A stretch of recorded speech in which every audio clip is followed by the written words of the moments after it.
Hello everyone, this is Caleb with your weekly Zoomy Cathies. These have been hard times, and one of the ways we like to relax, after a long day of grainy Zoom calls, fights with roommates, and black-pilled alone together ad campaigns for Subarus or Tyson Chicken, is to escape into a world of nostalgia with cartoons from our past. And nothing could provide a more potent, nostalgia-ridden lobotomy than the elegantly named Tom and Jerry, Willy Wonka, and the Chocolate Factory. In this film, we see our favorite homicidal animals star in a hastily thrown together remake of a childhood classic for the artistic purpose of helping Warner Bros. Retain the exclusive rights to the Willy Wonka property. So come, take a dive into a generational classic that'll make you say, wow, I fucking owe Tim Burton an apology. Drink with me, and you'll be in a world of botched collaboration. Take a sip, and you'll find yourself in total inebriation. There's a show and a film, and there's no sense of cooperation. It's an ash can copy, half-assed case for mankind's damnation.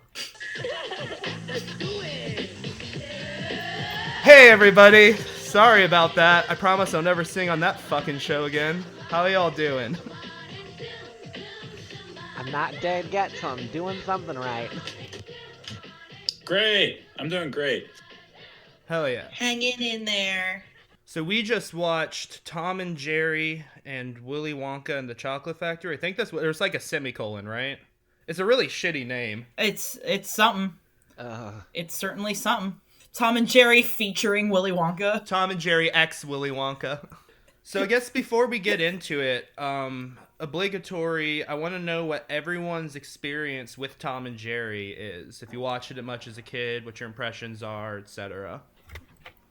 Too much as a kid, but I also kind of hate it. Any reason why? I'm going to immediately trash can this episode to the dark zone by saying that I thought that Tom and Jerry were in love and that them trying to beat the shit out of each other was just normal in relationships because my childhood was a fucking nightmare.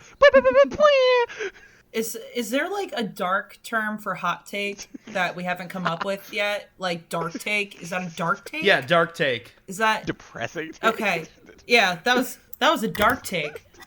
Colette's still reeling from the last episode, so she can only process things in terms of killing stalking. Like she just imagines that like Tom and Jerry are an abusive couple. I also read the whole thing. Yeah, just like Sang-woo and Bum, they kind of endearingly become friends at the end. How dare you? How dare you?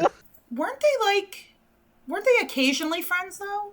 Like in earlier episodes, like didn't they occasionally team up? Like if their dog was present, I was gonna say they would sometimes unite against a common enemy.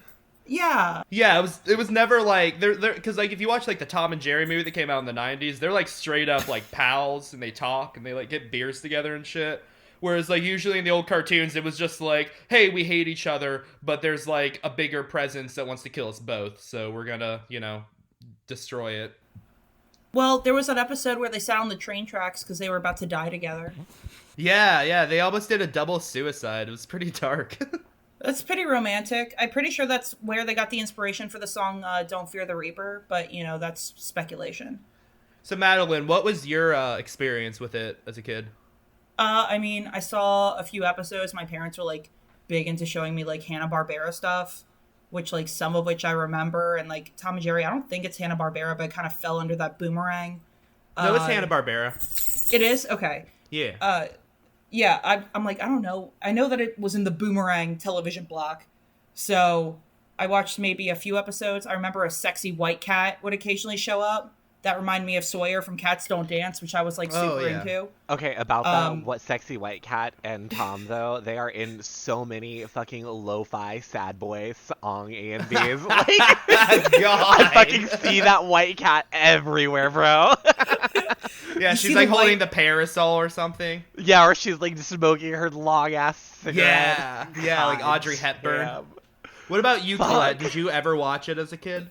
Oh, I used to watch the shit out of Tom and Jerry because I had wildly irresponsible parents that would just let me stay home from school for absolutely no fucking reason. And during the day, way back when, during the day, Cartoon Network just played all the shitty cartoons. So, like, Baby Looney Tunes, Tom and Jerry, that's my shit, yo. Hey, Baby Looney Tunes Baby Looney fucking Tunes. owned. Baby Looney Tunes slapped, and I Okay, will... no, it did not. I felt your mouth It was getting like ready to say that. it was like a and I'm Western angry. Hamtaro. Okay, How don't dare bring you. Hamtaro into this because Yeah, Hamtaro Hamtaro is was way S tier. Hamtaro is S tier. I will hear nothing different at all. I would die on the cross for Hamtaro. I tricked high score into voting for it for anime night, and everyone was pissed at me. Why? That's so dumb. Oh, it's good. They Yeah, wanted to watch Hamtaro's like great. Akira or some shit. But regardless, Ew, no. If we work together, it's much better. Like, it's about unity, guys, and that's what we need in these troubling times. yeah, hashtag alone together. Oh, God. Hashtag Nevin. we like sunflower seeds. Nevin, you What were a up? big fan of it, right? I remember you telling me. Of Hamtaro? No, fucking Tom and Jerry. No, that show is evil. Okay, cats are good. That's one thing. That show, like Tom and Jerry, not show, I shouldn't say. That whatever series of animated films. Promotes the myth that cats are bad for eating mice. When in reality, mice like sneak into your house without your permission, eat your food, and then shit in it, and then shit all over your house. And if you had a cat in real life that was killing mice, you'd like it and you'd think it was good. But in like this cartoon, it's like cool that like this mouse, if like a mouse, like if you had a pet cat and a mouse like beat it to death with a sledgehammer or dropped a bowling ball on its head or like shot it with a shotgun, you'd be pissed off. You'd be, even if you didn't even if you weren't traumatized by the fact that your beloved pet had just been brutally murdered by a mouse, you'd be pissed off that this fucking mouse did that. And then like also like it promotes this fucking shit that like mice and dogs are friends. Like that dog would totally have ripped the shit out of Jerry. No, that's true. Like that dog does not like. I don't know. Have you What is met a this? golden retriever or like a labradoodle or whatever? They kind of My everything. dog, my childhood dog killed my guinea pig, so like I'm not about to fuck around with a dog and a mouse together, like straight up. Do you guys think Puchinsky would be friends with Jerry? Please don't who? ever make me Puchinsky. think of that show again. Wait, who? Puchinsky. Oh, yeah. I think Puchinsky would be friends with the bulldog from the Willy Wonka Tom and Jerry movie. Oh yeah, they both have this kind of diction. I think they'd be snitch narc friends together. So before we get into the meat of it, I know that Nevin and I's fan favorite of Tom and Jerry, our favorite iteration is the Simpsons parody Worker and Parasite. Oh yeah, totally. Well, Itchy and Scratchy itself is a parody of Tom and Jerry, and I think Itchy and Scratchy is a good parody of it because it's like it's like presented as like Tom is the aggressor, but it's actually Jerry just torturing Tom. most of Yeah, the it's like time. sadistic torture porn. Yeah. Okay, but honestly, like the longer Tom and Jerry went on, it did just kind of turn into like the Tom torture porn show. Yeah. Most cartoons do that, I feel like. Like SpongeBob. Yeah. SpongeBob does that with Squidward now. Oh God, I hate it so much. I'm not gonna unpack my feelings on SpongeBob on this. Yeah, on we this can't episode, touch though. SpongeBob Yeah, in this that's separate podcast. episode. I think if we mention Hanna-Barbera and Viacom in the same podcast, we're gonna get sued. So Yeah. By the way, Pornhub still looking for that sponsorship. Yeah, Sold for that sponsor. I will do porn for you, Pornhub. small brown mouse rails cat. Oh God. Another thing people don't know, and it's ironic because Chuck Jones ended up directing Tom and Jerry as well, was that like Wile E. Coyote and Roadrunner is also a satire of Tom and Jerry. Oh, Yeah. And I But think, that's good though. yeah, I think that sits with me easier because like the Roadrunner is just a Roadrunner. It's just a bird that runs really fast. It's not, most of the time the Roadrunner is not. It's just a bird in perpetual motion, and what screws the Wile E. Coyote, what screws him over is his own actions. Everything that fucks him up is a result of his own actions, which I think is a more clever thing to watch in terms of cartoon mayhem. I always thought it was funny, more clever. I Right, guess. because Jerry always comes in sympathetically. They always make you relate to him by having him have like a goal. Like he's like, oh, I want to eat a watermelon, or I want to, feed myself, and then I want to have a good day. I never felt that way watching Jerry as a kid. I'd always just be like, you ungrateful little ass, you live here for free. You can at least be considerate of your roommates. Same. Like Tom's trying to play the fucking piano and Jerry's just like, oh, I was sleeping in here so you can go fuck yourself. I'm about to ruin this entire concerto. Yeah, same. Like he's just like he's a little brat. Like, well, see, one of my favorite Tom and Jerry episodes, Nevin and I both have an obsession with the Gene Ditch collection, which there was a period Yeah, which of are time, the best ones. There was a period of well, they're also the worst ones too. There was a period No, they're the only good Tom and Jerry. Nevin's black-pilled for so Yeah, they were I'm so pretty black-pilled much on this. it's Czechoslovakian, right? Pretty much Hanna-Barbera crew decided to export cartoons from Czechoslovakia with this guy named Gene Ditch. And so he made these things. It had like weird audio and they'd make the like violence more realistic, so it was really off-putting. Like it would be like instead of Tom like running into like a fucking wall that has like a placeholder that has like a dishpan fall on him and then an anvil and then a vase or whatever, it'd be like, oh, Tom's owner's beating him. Oh. Wow. I don't like that. Wait, hold on. Sorry, I have several questions. First off, I want to say every time a Western animation studio, and a Eastern Bloc animation studio did the same thing, the Eastern Bloc studio did it better. Winnie the Pooh being one example, Tom and Jerry being the other example. Sorry, I just got to get that in. No, that's fine, and I appreciate your input. But also, all of my questions are what? All I remember about like that period of Tom and Jerry is the vaguely racist black owner Tom had for a hot second. Yes. Vaguely racist. Blatantly racist. Very explicitly, like. Okay, listen. I'm gonna go on record as not calling it blatantly racist just yet, but yeah. Yeah, no, it was like anti-black propaganda, basically. There's a lot of Tom and Jerry lore that I didn't realize existed until now. So yeah. How old were you when you realized Tom and Jerry was racist as shit?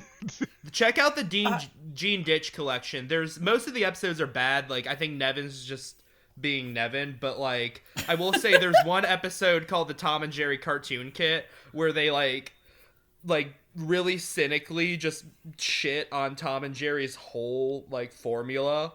They're like, they call it the Cartoon Kit. It's like the episode begins with a narrator going, take one mean stupid cat, one sweet lovable mouse, and a sort of deadly weapons, and see what happens. And like, my favorite part of that is when they're like, the beginning, at the part of the beginning where he's like, you just start with the mouse eating a watermelon. It doesn't have to make sense, but it establishes that he's sympathetic and has a need. It's so good. It's so good. Like that's the thing. Like that's why I will say Tom and Jerry is bad, because like, you know, Wile E. Coyote, the Deitch cartoons, Tom and Itchy and Scratchy, like everything. If so many different things are pointing out that the formula is stupid, then the formula is probably stupid. Like that's my take on it.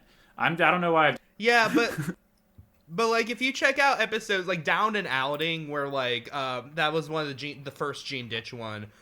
Like the whole thing is basically they're in a car and like Tom's owner just keeps like beating Jerry over. It's like the Waiting for Godot. Like, it's like the waiting. Beating Tom. It's just like the Waiting for Godot of Tom and Jerry cartoons. I love it. It's like... Pretty much. It's uncomfortable, man, because the violence is just done more grounded and realistic, so it doesn't look cartoony. It's just like, oh yeah, that man should have. They're taking the absurd cartoon animal abuse and bringing it down to a realistic level. Oh. Okay.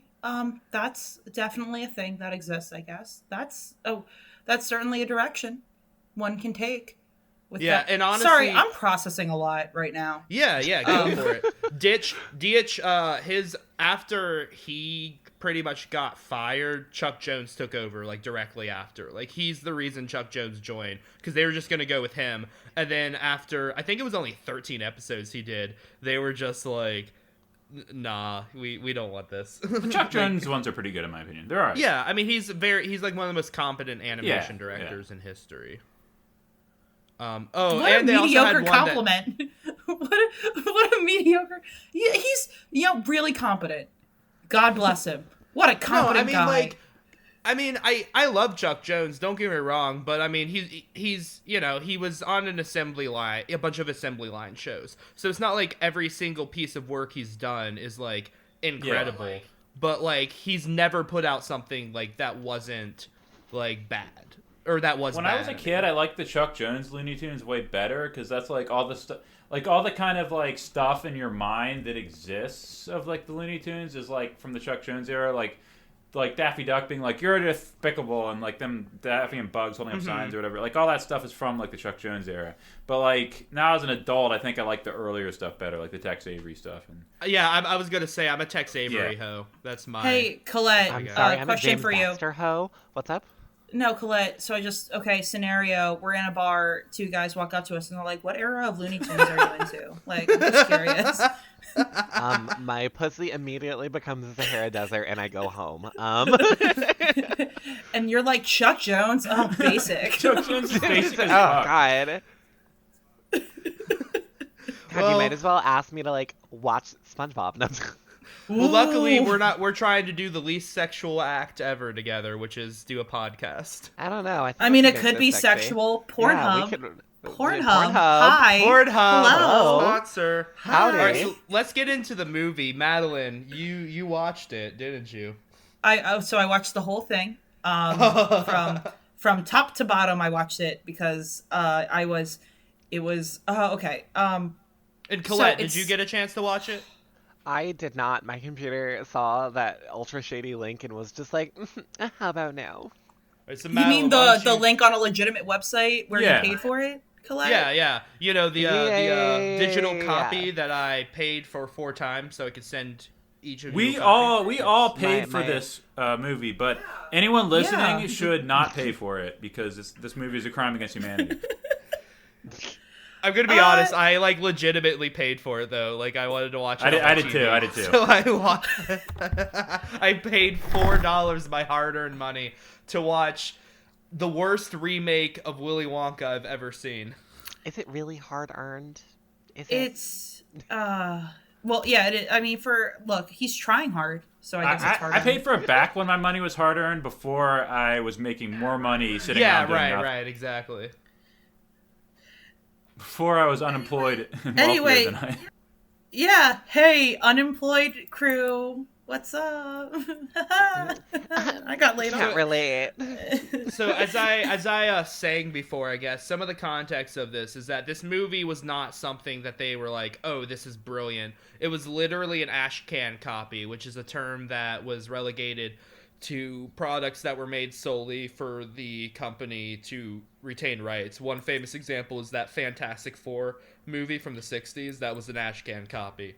And every subsequent Fantastic Four movie. Yeah, we'll get into I that don't think they ever did a good Fantastic Four movie. We'll actually get into Fantastic Four later in a very unpredictable way, and we'll hit that at the back part of the podcast. Tom and Jerry meet the But, Fantastic so this Four. was... Yeah. Well, this was pretty much just like, let's make a version of Willy Wonka and the Chocolate Factory that's shorter than either of the iterations of it, and yet somehow has a more like convoluted plot to it because they add all these weird plot points to unnaturally cobble Tom and Jerry into the story. This film is such a crime against humanity. Like really like the date of public domain needs to be moved up to 1990. Like that's really like the takeaway from this film. Yeah, so this is like kind of a weird take on this, but it's all I could think of, probably because I've been doing nothing but playing like RPGs recently. But it was like, not carbon copy because it's not good. So Ashcan, whatever the term is, copy of Willy Wonka, but with like these insert protagonists that don't talk. So I'm like, oh, it's like a video game. Like this is a video game where everything's an NPC, and it's like, what's that, Tom? You want to progress the story by going down the Chocolate River? Okay. And I'm like, oh, it's like, that's why it feels weird, because you have this silent protagonist, and I'm like, you're not Dr. Freeman. Like, this isn't... It's the Neopet game. Ooh. Well, like, they add characters too, like Slugworth, if you guys remember him, the guy who is, like, trying to steal Wonka's whole, like, formula. The he has, like, gobstopper. Yeah, he has, like, 80% more Isn't screen there like time. a whole Like, it's subplot? insane. Isn't there a whole subplot What? involving him? Yes, Yeah, but where he was. it's... It's batshit insane, and like they have that stupid mouse that's voiced by Phil from Rugrats. I knew that sounded familiar. I was like, Yeah. that's a Rugrats fucking voice. Yeah, they toughie. have him. They have him he's as still a getting mouse Oompa Loompa intern, and he's the one who sings the "There's no way of knowing There's where we're no going" way song. of knowing. And it's like the worst fucking version of it. Like Marilyn Manson's version was better than that shit. Honestly, Like, but like, sidebar, kind of like super hyped into the idea of Phil and Lil doing that together in front of like Chucky and Tommy, and then Chucky is just pissing himself. Like that, I can totally get behind. I'm very much here for the Rugrats actual version of the riverboat song monologue to scare Chucky. Basically what I'm saying is Rugrats get in the writer's room. Oh yeah, well like the classic Rugrats writers room was way better than leagues better than whoever fucking came up with this bullshit. Like oh yeah. And it's like shittily made too. Like there's animation goofs, like characters don't move in the background, walls change mid shot. They don't even blink. Yeah. Oh no, fucking Family Guy puts more effort into their animation than this. And like I'm talking Family Guy now. Yeah. I would say that actually, like, since Rugrats was brought up as a frame of reference, like Rugrats, like the later Rugrats and like the all grown up Rugrats is better than this, which is saying a lot. Like, oh yeah. Okay, and also like, all grown up animation wasn't like terrible. You know, it was it the best? No, but was it this? Absolutely not. I mean, I think the like shoddily drawn squiggle vision thing's charming personally. I just personally can't stand Butch Hartman, but party. Butch Hartman wasn't involved in Rugrats, was he? Yeah. I thought that was classically Cuspo. Was he not? I'm a Cartoon Network kid, so y'all can fight about this. That's fine. Yeah, I don't. Yeah, he didn't look. Yeah, Hartman, I don't think got onto the scene until Fairly Odd Parents. It was a husband and then Phantom. Danny Phantom and Fairly Odd Parents. I don't know why I thought he was in fucking. Nah, Rugrats is pure. Yeah, and Rugrats was by his influence. Yeah, it was a husband and wife who made Rugrats. Apparently, the writing staff of that show hated. Who's the wife? I don't remember the Rugrats. No, the wife of Clash being. Oh, you mean the person? I'm really sorry. The dog My apparently is growling hates at me Klasky. because we're talking about Rugrats. All right, let's change the subject before the dog gets real mad and starts barking up the scene. Oh yeah, can we talk about how some of the dogs are on leashes in this movie, but Droopy shows up to make a fraudulent ticket? Okay, so first of all, the Droopy cameo thing where he's like, "Oh, I made a mistake and made a fraudulent ticket." Yeah, sure, that's one thing. Like, that's a joke. I get that. But then at the very end, when he shows up in the air out of nowhere, like literally floating in the air, I went, "Aren't you in jail in this universe?" Like, where's the continuity? Where is very the artistic integrity? Dude, and that's the thing. It's like there's something so like soul crushing about like watching like D-list Tom and Antics backgrounds where they're like goofing off like take place during like reverent like iconic scenes from this like movie from my childhood. It just feels like vandalism. Yeah. Honestly. Can I also like sidebar, because I watched Willy Wonka, the Gene Wilder Willy Wonka so much as a kid, and I remember specific parts, and for the most part, like all the lines were like correct, but this is like kind of weird, and this is a really small nitpick in this fucking garbage movie. But when Augustus Gloop gets stuck in the pipe, Willy Wonka does not say it'll shoot him like a bullet from a gun. Grandpa Joe explains to Charlie how pressure works to shoot a bullet from a gun, and it's not Wonka's line, and that's the only line where they switched characters, and I'm like, that's weird. Like, well, they do shit. Well, they kind of do shit like that all the time because they'll have like iconic, like they had the most iconic song or one of the most iconic songs from the movies, be like from a fucking mouse. This piece of shit. Oh, and then Slugworth does the Veruca Salt this song. Piece of shit, quote unquote. We're all like, let's address the elephant head on. This piece of shit, quote unquote, film is dedicated to the memory of Gene Wilder, which is basically like, oh no, it came out like months like less than like 2 months. This after is the equivalent of drinking a 48-ounce big gulp and just pissing on his grave. My God! Not even in his grave. They opened his casket and just pissed into. Like into the eye sockets and everything. Like. They put him in the chocolate river to taint his own movie retroactively with his corpse. The chocolate river. Yeah. They just dumped Gene Wilder's corpse into a river of diarrhea. Like, that's basically what they did with this movie. Yeah, oh god, it made me really mad, everything about it. And then, like, there was that, like, pink elephants on parade-esque chalk on the wall scene. Oh, yeah.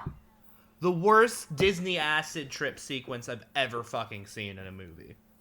Yeah, but I was like, why are they doing this whole avant-garde? Like, which animator was like, guys, picture it. they're stick figures in chalk on a wall in a I'm tunnel. gonna get this for my But resume. they dance. There's some person. I've never been attached to the Chocolate Factory movies, just because, like, even when I was young and watching them, I remember, like, seeing their living conditions and, like, seeing that all of his grandparents were laying in this bed together, and his mom's working hard and his dad's working hard, and they're very clearly, like, super destitute and poor. And then he wins this, like, once in a lifetime opportunity to go on this amazing tour. And instead of giving his poor mother, who works herself to the fucking bone, a break, he takes his bum ass grandfather, who's been laying around this whole time, who suddenly has the energy to go on a day-long tour on his feet, but God knows the asshole can't fucking work. Well, he hasn't gotten out of bed. I was incensed. And, like, to so prepare, mad. I rewatched that scene, dude, in this version. It comes off worse in this version than in the other versions for some reason. Like, in the other version, because he doesn't even look sick, and they have, like, a line they insert where he's like, oh, man, I hope I can get up today. And then the mom's just like, oh, yeah, I'm sure. Like... with her dull and lifeless eyes.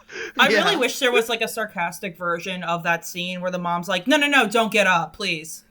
No, we're just eating cabbage soup for the 15th fucking day. We don't need another person in the working force. No, I'll do the laundry. It's fine. Don't even move. Please, don't bother. It's fine. Don't even worry about it. I just worked 16 hours. I don't even need to sleep. I need to be back at work in like 20 minutes anyway. You're fine. Oh, where's your grandson? Oh, he's working. That's so weird. Anyway, don't get up. Don't worry about it. Everything's great. Here's your fucking cabbage. And But see, I hear this take a lot, and it's just, everyone focuses on Grandpa Joe, but, like, I bet the other 3 parents can fucking walk, too. Yeah. But we also need to discuss the fact, Roald Dahl is basically a Nazi. Not, like, I like the Willy Wonka and the Chocolate Factory movie with Gene Wilder. That's a great movie, but, like, in the original novel, like, Willy Wonka, in the original novel Charlie and the Chocolate Factory, Willy Wonka is, like, basically a plantation owner. Like, the Oompa Loompas are not, like, orange people. They're, like black slaves, and it's like, oh yeah. Well, they make it worse in the Johnny Depp movie. They make it seem so much creepier because they make it very explicitly colonialist, because they have Johnny Depp go into the fucking jungle and see that, like, the Oompa Loompas are an indigenous culture that love coca beans. So he basically just, like, enslaves them all to work for cocoa. He pays them in cocoa beans. Like, it's the most explicit version of slavery I've seen in, like, as a kid's film. stupid as that fucking movie is, in, like, the that's 2000s. more accurate to the novel, because that's like what Roald Dahl is basically saying in that novel. It's like, yeah, Willy Wonka's awesome for, like, enslaving these black people and forcing them, like, he's basically a sugar plantation owner. Like, he's like, well, I just like, this is so much to unpack. Well, I like in this version where it's like being an Oompa Loompa is more like a modeling agency, because Tuffy doesn't make the height requirement to be an Oompa Loompa. So What? he has to, like, America Next Top Model internship his way through the Oompa Loompa program where Tyra Banks is Willy Wonka, and then he magically gets grown by the TV remote, and then Tyra Banks Wonka is like, oh, I see you've grown 4 inches. You make the height requirement. Guess what, Tuffy the Mouse? You're now an Oompa Loompa. You're America's Next Top Oompa Loompa. Congratulations, you're going to be here for the rest of your life, and also we're not paying you. Hey, cocoa beans they have fiber. They're basically just Adderall, but with, like, a sweeter taste. God, I wish someone would pay me an Adderall, because then I wouldn't have to pay for my medication. Like, straight up. I would work for if Adderall. we just, like, convert to the Adderall standard instead of, like, the gold standard, we just have the Adderall. Oh, wait a second.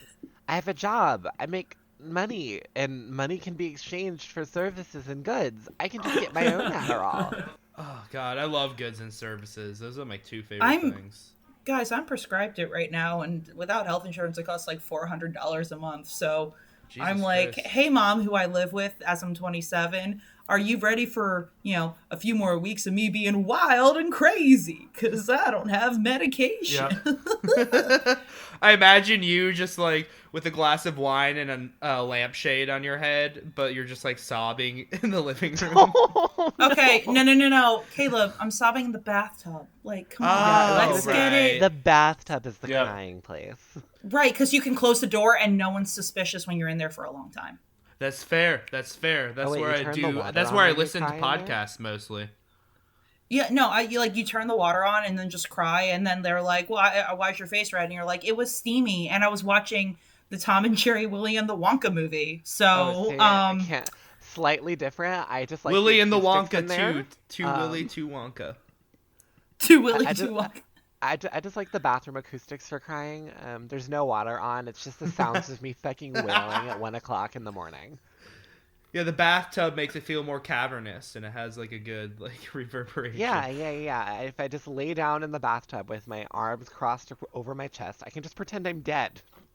I mean, does anyone have any other comments on the Willy Wonka version before we move on to our next Tom and Jerry topic? So, animated movies, especially like in the 90s coming into the 2000s, did the thing where you are looking at a landscape and you see a different colored object and you go, that's going to move. Like, you know it's going to move because it's colored kind of differently.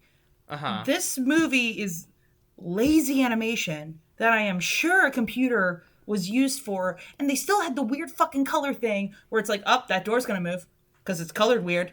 I know what's a static object and what's not, and Here's what I don't understand is, you remember that episode of Rocko's Modern Life where with the fat heads, where like the big heads, the son is has that show that's really popular, and he's trying to get it canceled, and he has like the whole episode that's just like a picture of canned beans, or like a whole episode that's just like an exposed, like, why didn't they just do that? Why didn't they just be like Tom and Jerry? Like, if they just wanted to retain the rights to Willy Wonka, why didn't they just do like Willy Wonka and the entire film that's just an exposed camera? like if they're gonna put, or like why not make it like where it's like a cat Wonka, or a cameo. It could have just been a cameo. They didn't have to do a full movie. They could have done an episode, and it could have just been like, oh, by the way, here's fucking Willy Wonka and his entire factory in the background of Willy this Wonka episode. just couch surfing. There's a series of these. You guys realize, right? There's a series of these. There's like, I'm pretty sure there's a Fast and Furious one. There's a fucking it's called The Fast and the Fury. There's Nutcracker. They meet Sherlock Holmes, Robin Hood, Wizard of Oz. Like, this is the thing There's they do also now. The Jetsons meet WWE, which I really also want to watch at some point. Yeah, that could be a whole other episode. Holy shit. Oh, and they also have a Johnny Quest crossover. Yes, hell yeah. I don't even want to watch that one. I don't have the mental capability. I fucking love Johnny Quest, even though it's pretty. That's my problematic fave right there. The best thing about Johnny Quest is the episode of Harvey Burbank. Attorney at Law. Oh, yeah. Easily. Oh, God. Johnny Quest is one of those dad cartoons where they're like, do you like animation, kid? Well, I've watched Johnny Quest before. Remember the New Adventures of Johnny Quest on go. Toonami? That shit was pretty good. yeah. I had a tenuous relationship with Toonami because it was so close to Adult Swim that, like, remember, I would get freaked out, so I would, like, turn things off early because I was a very good child. Right. So, sorry, Johnny Quest. You don't have to apologize to Johnny Quest. So that the shit worst sucked. Like, it was like fucking. Hey, it's better than Johnny Test. Ooh. Johnny Test doesn't exist. Okay, we're gonna cross that out from the canon. So, one of the things I'm obsessing about is that, I don't know if you guys know this, but there's a new Tom and Jerry movie coming out this year, and it's going to be a lot bigger than these little crossovers. So, This is going to sound like I'm doing Mad Libs, but I swear to Christ, this is not Mad Libs, okay? Okay. So, Tim Story, he's a director famous for the 2005 and 2007 Fantastic Four movies. The Ride Along series, the Think Like a Man series, and the new Shaft. and he is making a new live-action / animated movie starring Chloe Grace Moretz of Kick-Ass, Michael Pena, Ken Jeong, Rob Delaney, and Colin Jost, where Chloe works at a hotel and Tom and Jerry team up to stop... Or no, Tom teams up with Chloe to stop Jerry from, like, ruining some event at the hotel. But then Kayla's boss, that's the name of the character, is, like, an antagonist. And this movie sounds so fucking hastily made because at one point they had one of the hotel people cast as Peter Dinklage, and then they changed it to Michael Pena. And, like, how like, underwritten of a character can you have where you're like, oh, we had this as Peter Dinklage, but Michael Pena will work in this role, too. Like, how fucking... I mean, honestly, it sounds like Mousetrap. With Kind Tom of. and Jerry. Oh, my And, God. Like, I haven't watched Mousetrap in a while, but I remember loving it for God knows what fucking reason, because they invented string cheese at the end. Verbinski's a boss. So, it sounds like shitty Mousetrap with Tom and Jerry. Okay, I just looked it up on Wikipedia because honestly, it keeps updating because it's in development, and I just saw that now Dwayne Johnson and John Cena are attached to it too. Excuse me? John Cena was in the Fred movie and never looked back. Okay. John Cena could raw dog me on an altar in front of my entire family. Putting that out there, Mr. Cena, you can Hi, bust Pornhub? this pussy wide open. Pornhub, hi, sponsor us. So John Cena will do a scene with Colette where he raw dogs her. Also, John Cena Cena destroys his own psyche by reading Killing Stalking after Colette told him to. Oh. Wait, what? Wait, That's my porn pitch. No, John Cena is raw dogging Colette on an altar in front of her family while Dwayne The Rock Johnson is like, so, Sang-woo, no one likes him, right? Like, talking to her about killing stalking while it's happening. I'm sorry, but that's a dream come true. Like, this is a perfect scenario for me. And then, oh my god, what's his name? Who does everybody love? Ryan Gosling? What's his name? Gosling? Yeah, Ryan Reynolds. Gosling walks... No, well, both. Sure, both. Fuck it, both. Both walk in and they're like, so we read Super Lovers and we agree it's garbage. What BL are you into? And then just big BL conversation in front of Colette's family while she's getting raw dogged by John Cena. This is still better than the plot of the This Tom just and Jerry turned movie. into like my high school self-insert fanfic. Hi, my name is Ebony Darkness Dementia Ravenway. Die.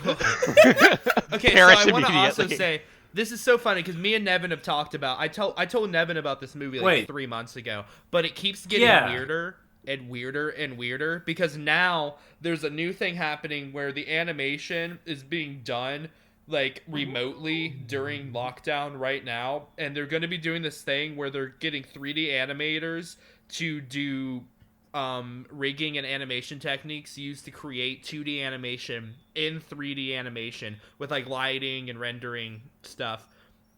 And so, like, it's gonna try to look like 40s and 50s cartoons. And then Chloe Moretz, like, a few days ago said, it's really exciting. It's gonna be like nothing you've ever seen before. It really integrates live action with animation seamlessly. And it's different than any of the other movies you've seen out there right Bless now. her heart. It's more indicative of the older Bless her film. heart. So it's So like... it's different than Who Framed Roger Rabbit. All right, here's my thing. So, like, as a huge fan, obviously we have a podcast where we talk about animation a lot, and like, not that that's like the exclusive focus of our podcast, but we end up talking about it a lot because we all love animation. Like, we talk about Western animation a lot. We talk about anime a lot.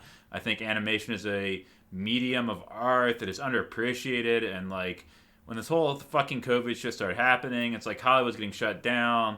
Live action production of television and films getting shut down. Maybe we'll see like a new renaissance of animation. And like, you know, I watched like the Midnight Gospel, and like that had really good animation. I was like, maybe this is like the future, is like we'll reappreciate like animation as like an art form. But no, it's like we're just gonna get a bunch of fucking like Sonic the Hedgehog. This is like this Tom and Jerry movies. Like, we're getting a bunch of fucking like worse than Sonic the Hedgehog movies of like just like shittily done animation, like CGI, uncanny valley bullshit. It's just like regurgitating existing intellectual properties. Where like like computer animators getting paid like probably like $9 an hour to tell a animate fucking bullshit, and this is just like what we have in store. This is like what we're gonna like consume for the next 8 months. Well, Nevin, what I haven't told you, what I misheld from you, because I checked the Wikipedia article for this Tom and Jerry movie daily, because I'm a fucking freak. But I checked Tim's stories recently. Within the last few weeks, some new movies were added onto his future filmography as director. So 2020, we're going to see Tim's story of Fantastic Four and Ride Along fame do Tom and Jerry. But we have 5 new movies. So in 2021, he's doing a version of the Flintstones. 2022, he's doing a Wacky Races movie. 2023, he's doing the Jetsons. 2024, Ride Along 3. 1 for them, 3 for me. 2024, he's also doing a Corduroy movie. And I mean that it's just such a fucking bummer. Like, this, like, it's easy to make fun of Willy Wonka, Tom and Jerry, but, like, it's just such a fucking... Because this is, like, the future, like... This is just the future. We're just going to be watching shitty fucking CGI adaptations of Hanna-Barbera cartoons that, like, are about, like, this time 6 months ago, I was despondent about, like, the Disney, Marvel, Star Wars industrial complex, and how we're just fucking watching all these fucking Disney, Marvel, and Star Wars movies and, like, CGI adaptations of Disney movies from the 90s. And, like, now, like, Disney's like fucking like stocks are in the can because of this whole crisis. But like apparently what's like I've come to learn is like what's reemerging is just like we've all just been reduced to this fucking Hanna-Barbera shit. This is like the future is we're all just like fucking gonna be watching CGI Hanna-Barbera that people are fucking making from their home. And like, well, one of the things that kind of spurred this on, the death of 2D animation. If you guys know, the last hand-drawn animation movies from Disney were Princess and the Frog, which is, pretty good in my opinion, and that 2011 Winnie the Pooh movie that Zooey Deschanel did songs for, and the whole process of them saying that hand-drawn animation was dead was the fact that all of the hand-drawn animation stuff was done by the Disney company, which is, it's not a filmmaker's company, right? They were just essentially doing these kind of algorithmic, before algorithms were a thing, like stock investors kind of movies, whereas Pixar was a filmmaker's company, and Pixar was putting out banger after banger because they were letting filmmakers do things. But the message they took away from that was not, oh, we should have filmmakers kind of drive the films. It was, oh, well, people seem to like CGI more than animation, so let's do away with animation as a whole. And now we just get shit like Onward, which, I haven't seen, and I can't imagine any of you have seen. No, it's Onward is just the kind of movie where I'm not interested in it. But, counterpoint, I like to be optimistic sometimes. Mm-hmm. Not a lot, but sometimes. And I think a really, really cool thing to look at, and I'm bringing it full circle, but Beastars, I think, is a really good example of people using 3D and 2D in tandem to create a certain, like, art style and feel. So I don't think animation is necessarily dead, but I think it is like it is every 5 years, where we see a whole bunch of bullshit in one category and then a few gems, because there's always only going to be a few gems. Right. No, I hear you. But I mean, that's kind of a good example of one. 2015, the Peanuts movie. I don't know if you guys that was on your radar, but that looked Blue beautiful, Sky, wasn't it? And they did it. Yeah, Blue Sky, which is always. I mean, like obviously, like the Ice Age sequels suck, but like it was really beautiful, and they made it, look like it looked 3D, but they also made it look like the art style in a way that was very charming. So there is hope, and like obviously, adult animation's in a renaissance right now. I mean, not like Paradise PD and shit, but you got like your BoJack Horsemans and your Midnight Gospels.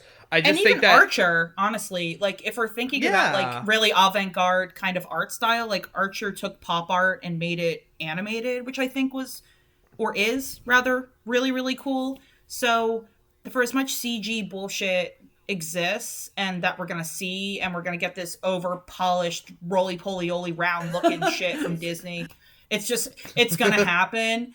But at the same time, we get like Lustrous and Beastars and BoJack and Archer and all this other stuff. And I think it's just a matter of, because since so much stuff is out there now, it's just gonna be a matter of finding it. not that Yeah. it doesn't exist. I think what makes me sad though is that there's a lot more effort put into adult stuff than kids stuff in that regard. Yeah.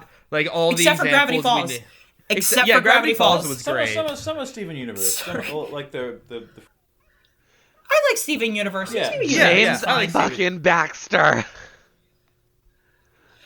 Wait, was Backstar for kids? I didn't realize that was a kid show. Huh? I'm unfamiliar with it. No, not Dexter. James Baxter is an animator. He guest animates on some modern stuff these days, and he did a few scenes for Steven Universe. He did a scene for Adventure Time. He is phenomenal. We don't deserve him. Oh yeah. Another animator, I've mentioned it before on the podcast, but another animator, Bruce W. Smith, is the fucking OG. He's the guy who made Proud Family and Bebe's Kids. But I found out he also helped on Tarzan, Emperor's New Groove, Winnie the Pooh, Who Framed Roger Rabbit, Space Jam. He's a fucking... And he's rebooting Proud Family. So maybe Proud Family, that'll be a good fucking new animated thing for kids. So, Yeah, that would be super cool. And then, like, I don't know if y'all have seen Redline by Studio oh Madhouse. man, Redline. I haven't. But Redline is this animated anime movie where literally it looks like it's CG, but every single frame was drawn by hand. It took them like 8 years to make. Go watch Redline. Wow. It's a fun race movie in outer space. It is just a And the main character has a fucking pompadour. acid trip.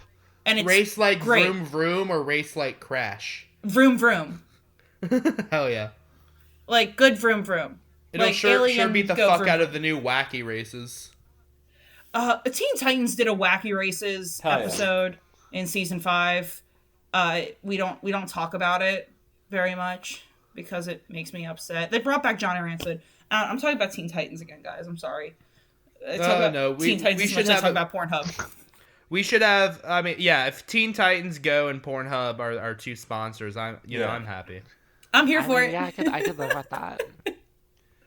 Wait, there's a new Wacky Races anime, actually. Fuck, let me find this. What Let is me it find called? I just saw it in Gigax video on YouTube. Basically, what we're saying is that anime consistently brings really good 2D animation, and anime also kind of created the trope of like, oh geez, look for the CGI crosswalk, so they have to get like really good at it because all the fans are looking for where the budget went. So look to anime. Even though there was a lot about it that I didn't like. But in terms of the animation, in terms of the visuals, I think Midnight Gospel shows like a potential way forward for Western animation. Yeah. Which is cool. Yeah, yeah. People- I like the optimism because right now, I mean, I watched that fucking Sonic movie and it was bleak, man. Okay, Like, I saw it in theaters and like I know it was pandering and I know it wasn't Right. very good, but you know what? I had a good time and I was 100% going to give them my money because those animators redid Sonic and he looked Oh, yeah. great. They did He the looked best. awesome. And Yeah. if they do a sequel, I think it'll get away from that like regular man and CGI animal buddy cop thing. And well, into, it's like, that fucking oh, fuck, actor Tails. too. That actor does that shit every fucking All the time. movie. Yeah, but I'm hoping with Tails and Knuckles potentially entering the picture that maybe it's more of like a Sonic-centric story. And I thought Jim Carrey was good as Eggman. Yeah, I thought I mean, he was. you're not going to hear a bad word out of my Jim mouth Carrey, about please Jim spit on Carrey. me. Except that he's a I sociopath. like and the Sonic movie, but I just don't want us to like 3 months from now still be in quarantine and be like the Hillbilly Bears movie. Remember like, going to see the Sonic Yeah. movie?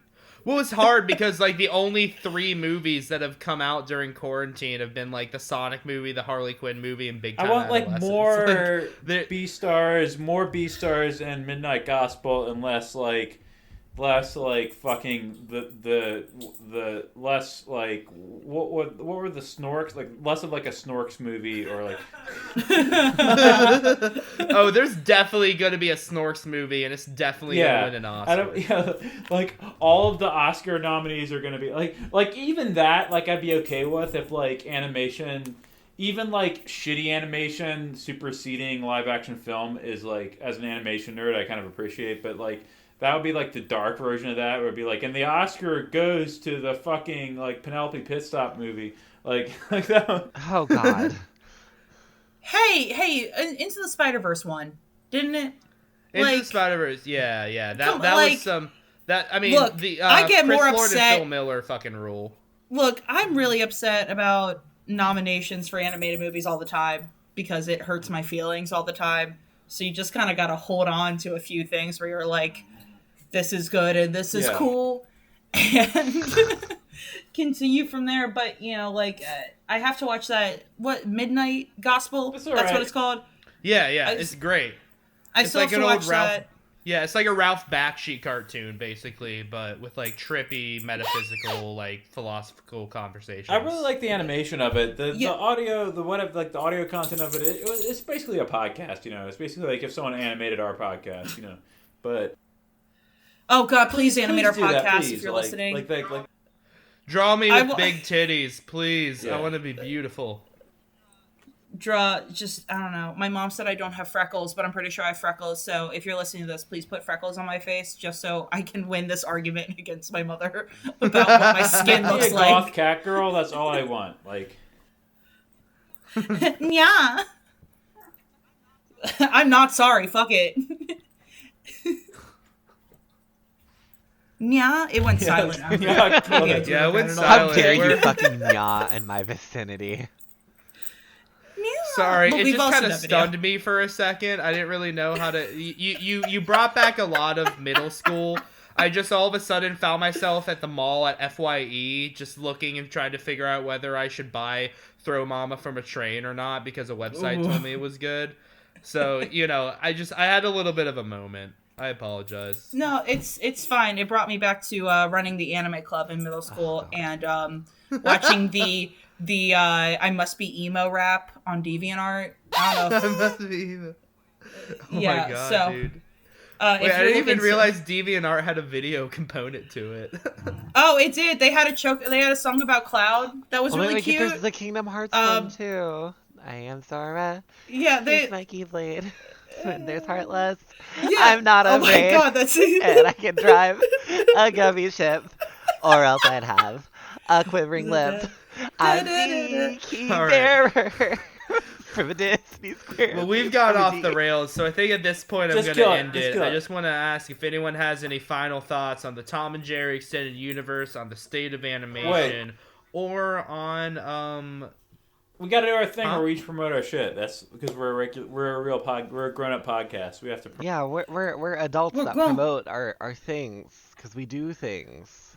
Yeah, no, the promotion comes after the final thoughts. Okay. Yeah. Yeah, it's like Jerry's final thought. Jerry Springer talks before he asks you how to get tickets. Fuck. Don't y'all know how this works? Does anyone have any final thoughts? I like to think that there's hope for the animation industry.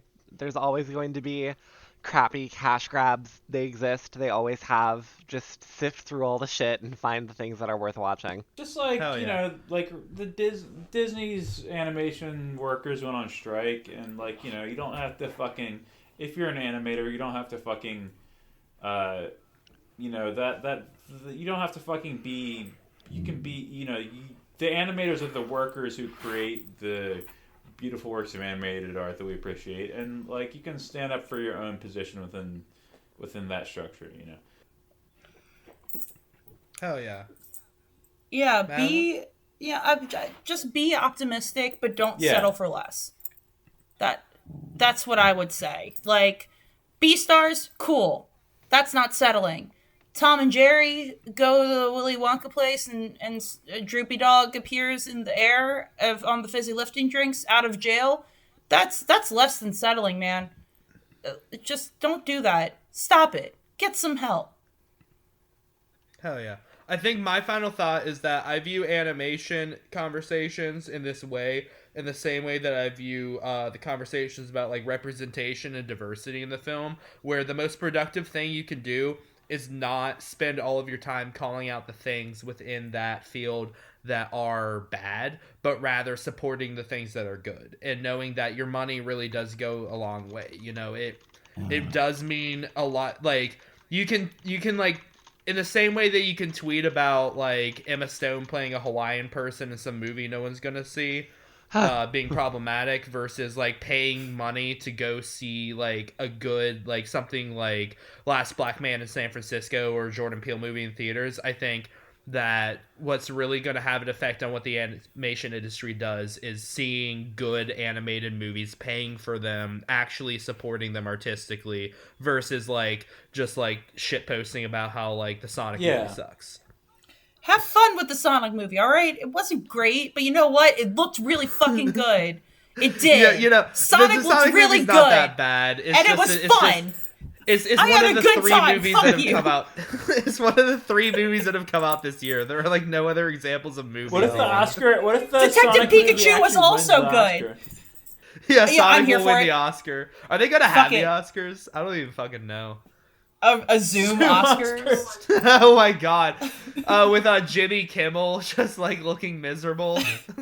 Jimmy Kimmel's like, I was gonna throw up, but I'm here at the Oscars. Here's my fucking kids. Honey, what do you think wins? And the girl is just like, Frozen. No. The girl's Pig. like, and he's like, honey, Peppa Pig isn't in the Oscars this year. She's like, the Peppa girl Pig. is like, he's like, all right. Mom said that if I did this, I could get a dog. So, all right. Does anyone have anything they want to plug? Plug these holes, daddy. No, I'm just kidding. No. All right, Colette, what do you got besides your holes to plug?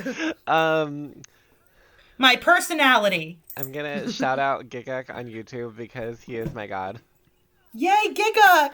I love him. I love him so much. Also, Gigak, if you ever hear this, I know you got a girlfriend, but you can spit on me non-sexually. I mean, non-sexually for you. I'm gonna get off to it for years. All right, Madeline, what about you? I mean, I always want to plug my Twitter. I'm tweeting a lot about Fire Emblem Three Houses right now because I've spent. Yeah, no, I'm gonna get drunk and talk about the Golden Deer House. Hell yeah! Fuck yeah! So, Claude Von Regan has never done a single thing wrong in his entire life, and he's perfect. And how dare you if you've ever said otherwise? But follow me at Hypest Princess, HYPEST Princess. That's also Instagram as well. So, yeah. Also, Colette's Instagram is exactly 5. The number eels. 5. And it took me exactly 5 episodes to remember that. So, also on the happy 5th episode. Happy 5th episode, you guys. Yeah, happy 5th episode. On the Fire Emblem Three Houses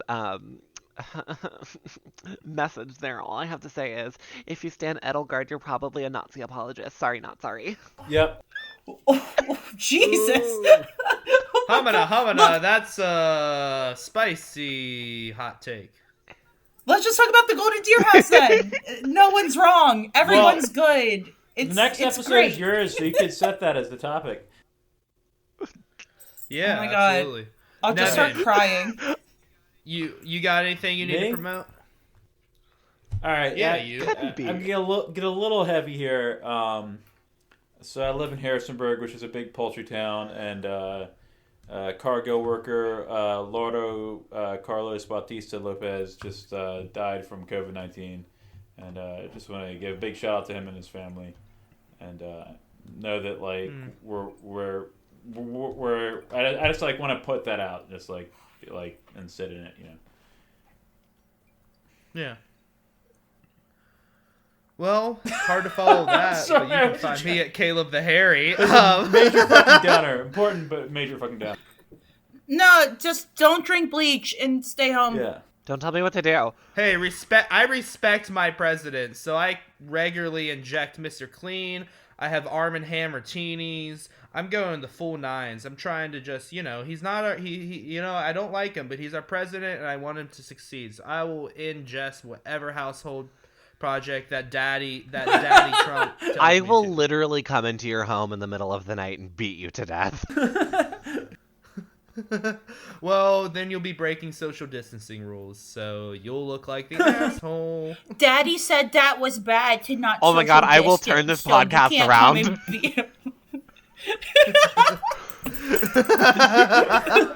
All right. Yeah, you can follow me on Caleb the Hairy.